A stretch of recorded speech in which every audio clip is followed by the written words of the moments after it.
I also just find that putting people, like-minded people together. So I mentioned before, like if you do financial services, if everyone's in financial services, they're definitely, I've just noticed that they're more interactive events.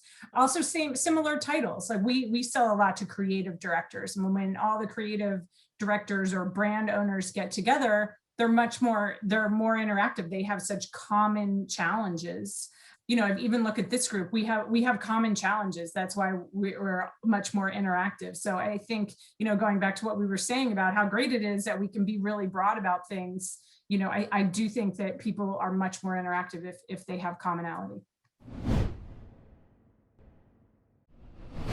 For a webinar, it's okay if only 3 people come because they don't know they're the only 3 people that are there.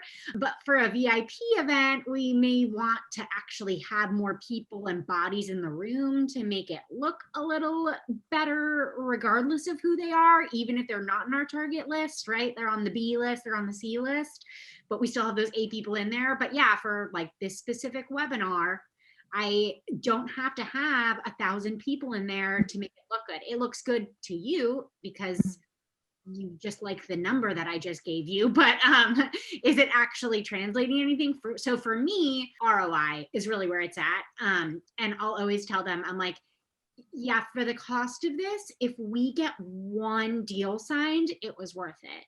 Right. And that's what I always try to go back to and say, like, based on our ASP and blah, blah, blah, like, we just have to sign 5 people out of this. So if 50 people came, doesn't really matter because we just need 5 to make it worth it. An immediate follow-up by sales isn't always the next step.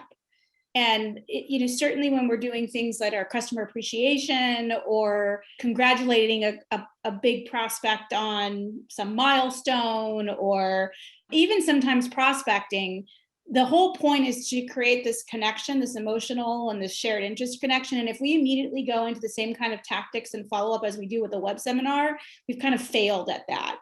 So we try really hard to find that right balance between here's how you should follow up and the timing, and trying to get them to do personalized outreach, putting them into nurture programs post-event that marketing is doing.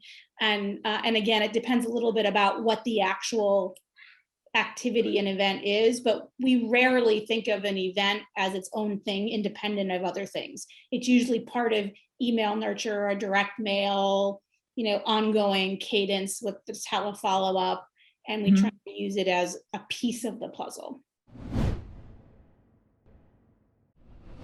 It's just meticulous preparation. I will divide groups of people, maybe only by 5, and assign those to each one of our client account executives.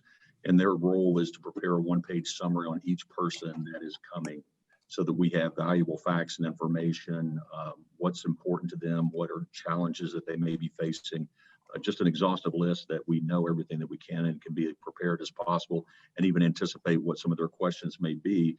We do that in order to structure the most valuable session that we can, because my goal for every meeting and every session is to have the participants or the people that we meet with walk out and say, that was an excellent use of my time. I'm very glad I did that, versus, God, there went another hour and that was useless. So I think up front, it's just got to be research. It's got to be preparation and really aligning the message to what it is those participants need and want to hear. One of the things that I think is a really great aspect in the virtual world that we're living in is that we literally have the ability to track audience input and feedback through live chats, through Q&A, polling, you know, how engaged and interactive they are if they attended a virtual session for 5 minutes or the full hour.